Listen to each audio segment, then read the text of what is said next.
Holy cow, so many drones out there. Do you need a beginner drone? How much do I need to spend? What's the price difference really? Which drone works for me? You don't have to go max all of your cards and get into debt buying every drone on the market to compare them, but that is not going to stop me from trying. In front of me, I have all of these drones that I own and I operate, so let me save you a lot of time. Number one advice, the drone community has a lot of astronomers, not a lot of astronauts. You have to look at somebody's work first to make sure they don't suck before you take advice from them. I do this for a living, for work, and everything you're seeing is footage that I have filmed. But I also deal with beginners on a regular basis. I mean, I've been teaching this stuff to people since I was fat, and now I make these videos to promote my OnlyFans.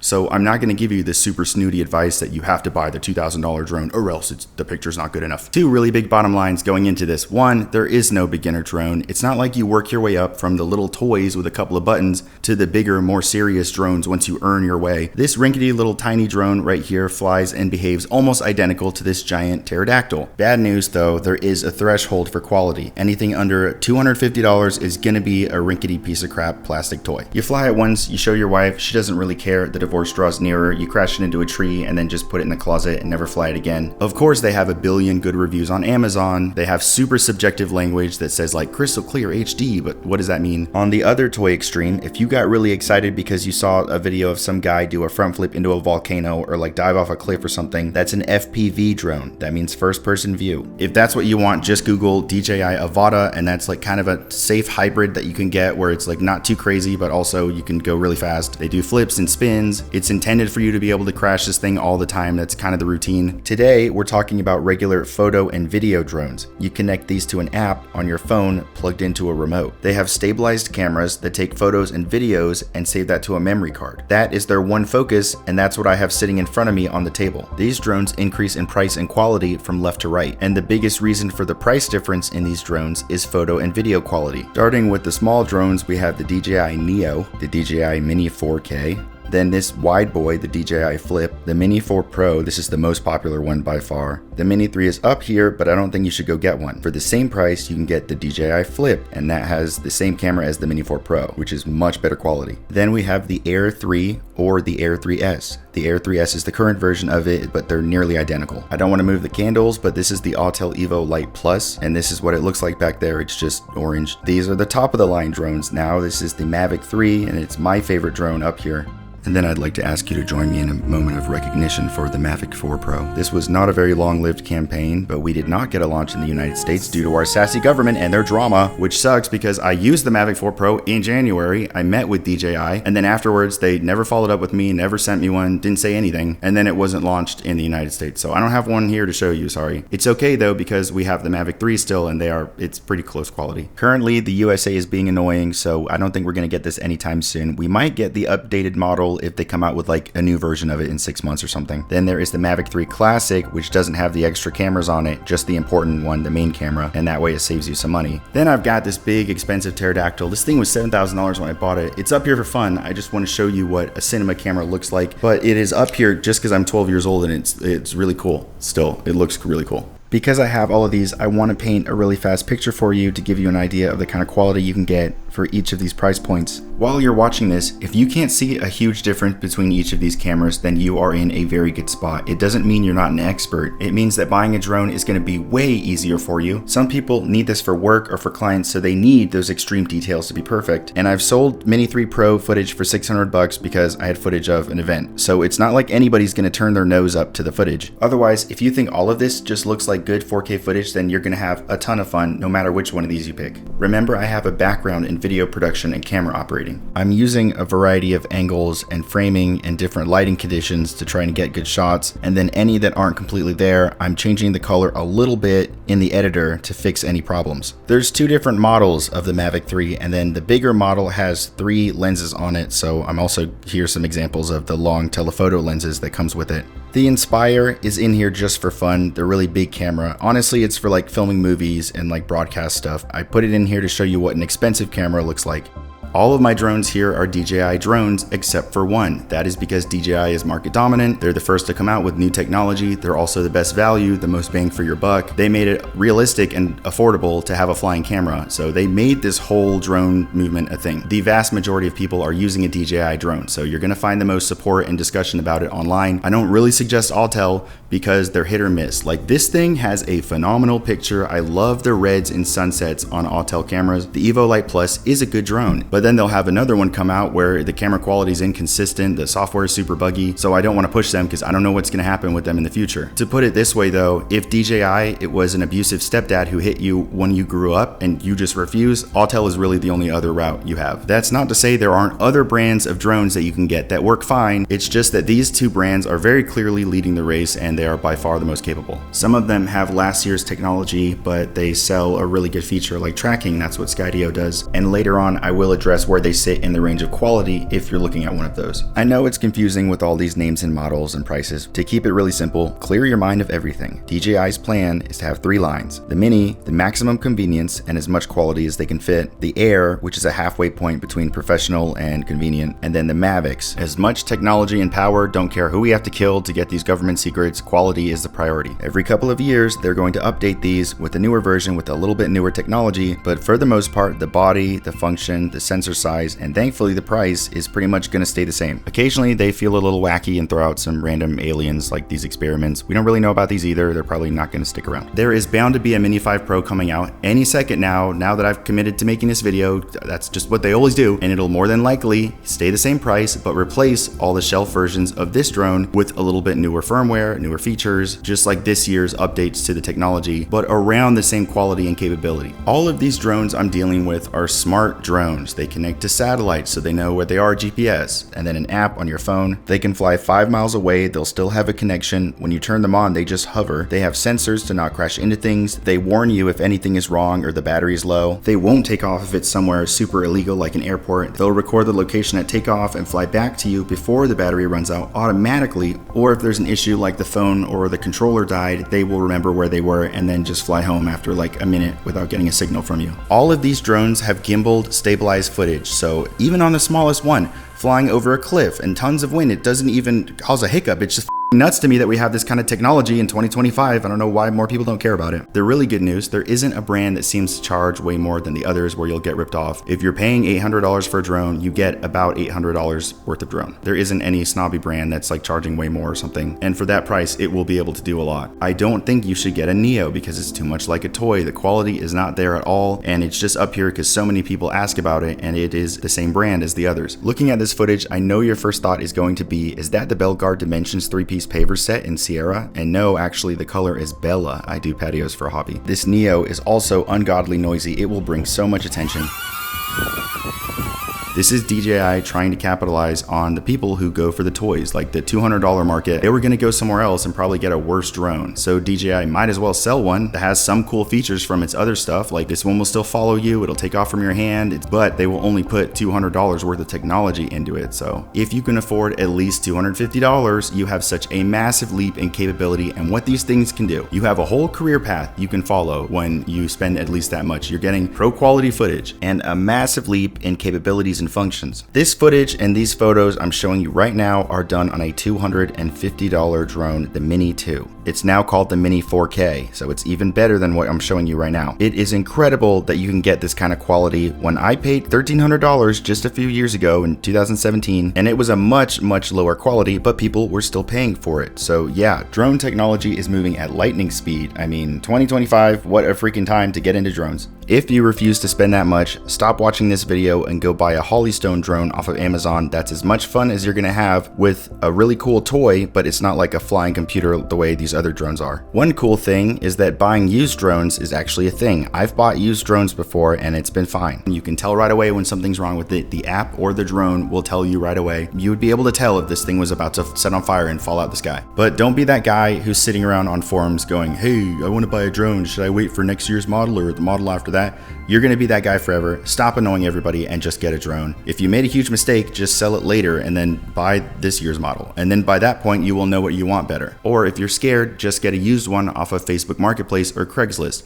And if you can't afford $250, get a job. I don't know what to tell you. I'm not your dad, like sell some Bionicles. The cheapest drones up here, the Mini 4K and the Mini 3, don't have collision sensors on them. They've only got bottom sensors for landing on the ground. The Mini 4 Pro, everything up has anti-bonk software on it to stop you from crashing into buildings from the front and back or wherever. I've got a buddy who's crashed 3 of these things, and now 4 as of last year when I bullied him in a video. So if you're an orphan drone up for adoption, avoid this man at all costs. Collision sensors are helpful, are important, but if you've played video games your whole life, you probably won't need them. I barely ever need them, and I'm not so clumsy that I will just fly straight into the side of a building. And what's funny is every drone up here has a strength and a weakness. Like this flying pterodactyl over here, $7,000 when I got it, but it's so annoying you will never want to take it outside to film. Every guy within a mile in cargo pants and flip-flops is going to come running to ask you, how high does it go? How far does it go? You can kill a bird, you can kill a small child. Covering up for both of those gets exhausting. Everyone comes to look because it's a flying helicopter. It's so noisy. Yes, it films in cinema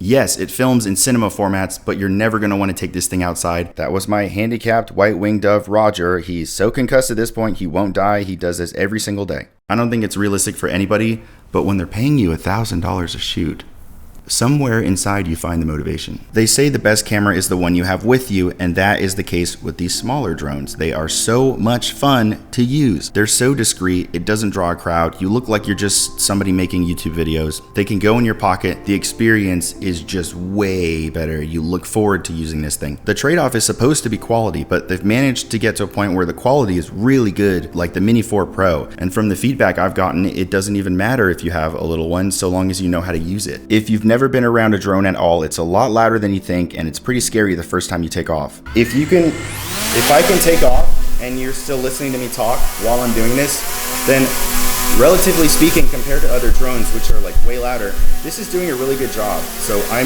mean, this thing's closer to the mic than I am, and if you can still hear what I'm saying, I just noticed that it's quieter. So I'm also gonna do the Mavic 3. It is gonna be, I have to yell a little bit more. It's not the end of the world. I have to project a lot more. I'm also gonna do the Inspire, so you have an idea.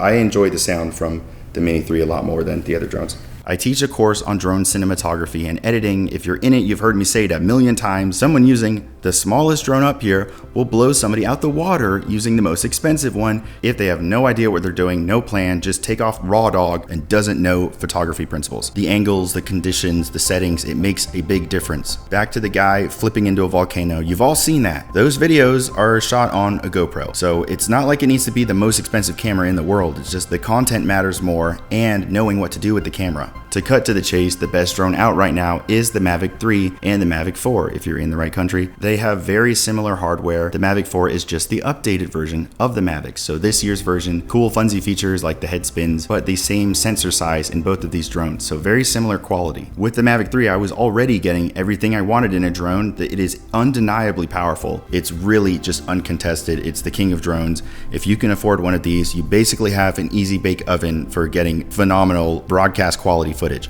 Whether you get the super mega version with 3 cameras and a T-Rex head on the front, or you get the watered down cheaper one that only has the one main camera, the main camera is the important one, you're still gonna get insanely good picture quality. That price to be able to get this quality to me is just mind-blowing when it used to take so much more and a guy in a helicopter. I know what you're thinking, can I get footage like this out of the box? Why don't I just film everything and sell it all online? And obviously my answer is be silent, fool. All I meant was that it has the potential. You still have to know how to use this thing. And that mostly comes from conditions, knowing what to look for, and the angles you want to film them, settings like shutter and frame rate, like which sunsets have the best clarity and there's no haze on the horizon, but it can handle 80% of the situations that you would normally have to take out this big drone for. So to me, the convenience of getting basically that quality, but in a foldable drone that can fit in your Ninja Turtles lunchbox is just invaluable. The Mavic 3 telephoto lens sounds freaking really cool, but it kind of goes unused other than when I spy on my enemies. Do you work in utility and you need to climb towers? Then it's great. Do you need to spot the invading Huns at the border? Sure. I don't need it much though. The 3x lens though is like the perfect length to push in, and it gives you a ton to work with just at that distance. On the Mavic 3 though, you're always going to compare it to the really good 5.1K wide camera. That 3x is a lower quality camera and you're going to feel that. The Air 3, however, has 2 cameras of equal quality, and I found myself using that 3x telephoto constantly. I thought I thought it was going to be a party trick, but I really like this lens and use it a ton now. With the Mavic 3, the footage is also very data rich, so if you want to color grade, which is important to me, because if I made any mistakes, you have a lot of editing room, you can adjust the color much easier. Important for fixing mistakes, but I do tend to enjoy color grading to try and match the way it felt while I was there. And if you want your footage to have thousands of shares online, color grading is something that everybody does. So what is happening in this drone to make the picture so much better? The number one most important way to improve image quality is to have a bigger sensor. This is also the reason people pay more for more expensive drones. This is the weight class that the drone is in. So when you're comparing drones quality-wise, this is kind of the bottom line. Right now, everything right here is what I consider professional quality, meaning it's good enough that you can sell this footage. Any of these qualify for making a town reel to make money with, if you hear me talking about that. You can get good footage with any of these drones up here, but a Mini 2 is never going to beat a Mavic 3 if they are filming the same thing with the same settings. The biggest difference in a larger sensor is dynamic range. That's being able to see bright brights and dark shadows at the same time. So if you decided to splurge and just go buy an expensive drone with a bigger sensor, this is the first thing you would notice. Filming a sunset would have way more visible clouds and shadows underneath waves on the beach at the same time. So lighting extremes. You can see now why sometimes professionals need to get this kind of footage. If you're just filming your kids at the beach, maybe you can't get the shot, whatever, but if you're being paid to do it, you need to be able to pull that off. The second biggest thing you would notice is low light footage. If you want to film after sunset, you can't use a drone with a 1/2.3 inch sensor, one of those old ones. It has to be bigger than that. It's okay though, because most people don't need to do this. And good news, in photography world, this doesn't even matter. You can still do long exposure photos with an old drone and they will be phenomenal. These gimbals are so good, they can hold completely still for a full second and just soak in light. Any of the drones in the past 5 years can pretty much do this. Photography technology is light years ahead of video. You have such a good time shopping for a drone. Every drone here shoots RAW format, and that's really the only thing you need. You notice in old cameras the footage looks like it's wafer thin. It's like there's this film over the footage. It kind of makes it all one color. A bigger sensor means a bigger range of colors. Deep reddish gold, gray blues, rich browns, instead of just red, yellow, white.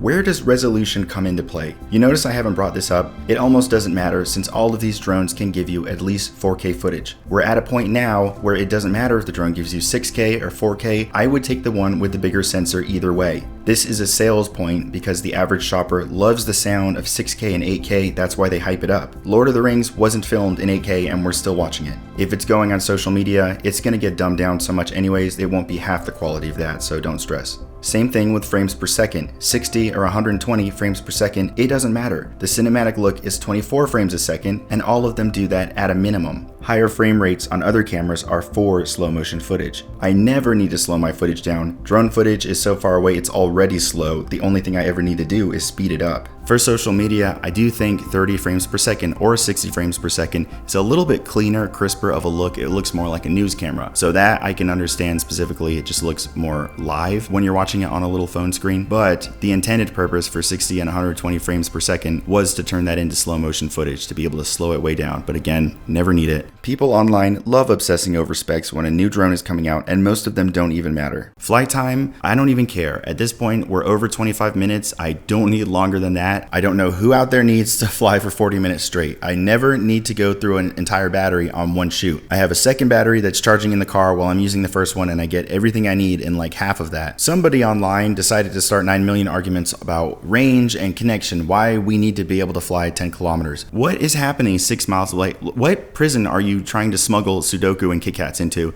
that's 6 miles away where you need that kind of coverage? I never need to go that far, and all of them have been able to go as far as I need for a long time. Active track and follow me mode are like really cool funsy features. I just never need them. This is technology that is working really well at this point. It's not perfect. You can still hit a power line, but if you try and outrun this thing, you're going to have a hard time. It can still detect objects like rocks and stuff, trees, but it won't do branches. It won't do really thin things. So you have to be careful with that. I think most people have the impression you just toss it in the air and forget about it, but every 10 seconds I'm turning around to make sure this thing didn't just get eaten by a seagull or something. So it is still very involved flying. You can't just ignore it for 30 minutes. I'm not someone who needs it because I'm just morbidly inactive. I'm never riding a bike or surfing. If you are hiking and stuff, then maybe it's for you and I understand. I just wouldn't buy the drone as if it's the only reason to buy a drone. The Mini 4, the Air 3, and the Mavics all have follow me mode. The Mini 3 and the Mini 4K do not have it. So sorry. Strangely though, the $200 toy, the Neo, does have it, and so does the DJI Flip. The benefit of buying a toy from a major brand is that sometimes the software they've developed trickles down to the smaller drones like the Neo. A huge reason that this is just the golden age, a great time to get into drones, is because of this puppy right here, the smart remote. Oh my god, the way this changed the quality of life for everybody who has a drone. Pretty much every drone has two options. The cheaper option, which is a remote that plugs into your phone, or you pay $150 extra and you get a smart remote. If you don't pay for the version that has the smart remote, you have to use your phone and a remote that plugs into it. It's just finagling this phone in this stupid cradle gets so aggravating. Once a month you could suck it up, but when you fly all the time, it gets really aggravating. Removing that third variable, which is your phone, is really helpful. You won't get calls or texts, you don't have to worry about phone battery. Turn on the drone, turn on the controller, fly away immediately, make $1 million. We made peace with Iran. Life is simple again. And what's really cool is that if you buy this drone and then that drone, the same smart remote will work with both of them. So just take out the remote with whichever drone you're using that day. Time saver, stress saver. I fly so much for work and as a tester, and this has put so much fun back into flying that I will, on my own time, pull over and film a sunset or something because it's so easy to take off and so fast. You need to be a big kid and make a decision. Are you doing this for fun? You're gonna have the time of your life with the DJI Flip. Are you doing this for work? You wanna make money, or you're just rich and you want all the cool features? The Air 3, which is great all around, has 2 cameras.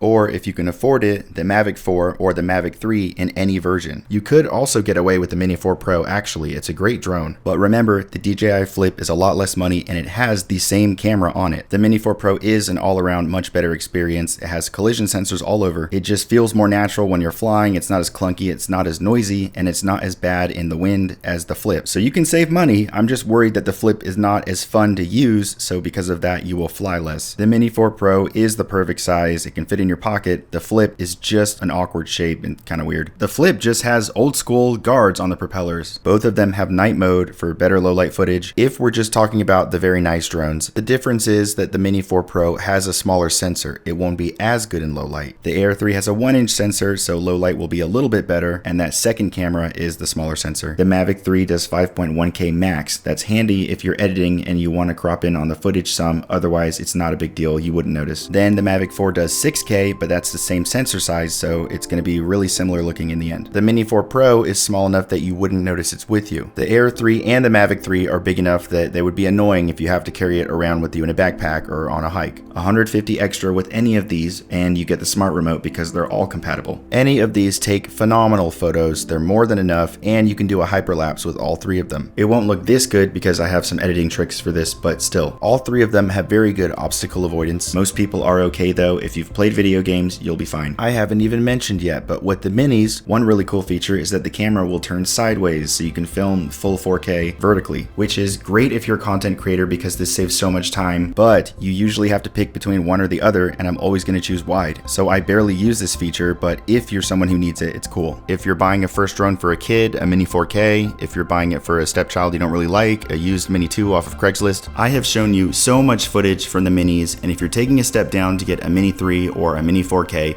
that's fine. Don't let somebody tell you you have to be an absolute expert at something in order to enjoy it. It's a hobby. If you're getting plenty out of a Mini 3 or a Mini 4K, then great. And if you like it more and you enjoy it, you're going to take it out more often and learn and grow quicker anyway. If your bottom line is quality and you need this to be the best and you have paying clients, just get the Mavic 3 or 4. You are going to love it so much. In videography world, once every 7 years you get a product that performs so well, it feels like you're cheating. Trust me, professionals love this thing. I have sold footage multiple times to networks and almost Disney, but they changed their mind last second, and that is using drones that were nowhere near as capable as what this thing can do. I'm not talking about making money here though, I have other videos for that. If your bottom line is the experience you'll have and getting ready to do pro stuff, get a Mini 4 Pro. The Flip is really for someone who's like, just get me a great drone, I'm not going to think about it too hard. The Mini 4 Pro is for a person who's been researching this a billion times, comparing, who really wants a drone that can do a lot and they won't outgrow it for a long time just because it sounds better, flies, and feels better. The Air 3 is a really cool halfway point between cameras, but honestly, just get the Mavic 3 Classic if you're torn because you can't topple the quality of that wide camera. The Air 3 is really great, but you're accepting that the priority is the price and having a second 3x telephoto lens for cool angles and stuff. Though it wouldn't be my choice, I can respect it. It's a good argument either way. So if you do pay for one of these drones, how much can you do with it?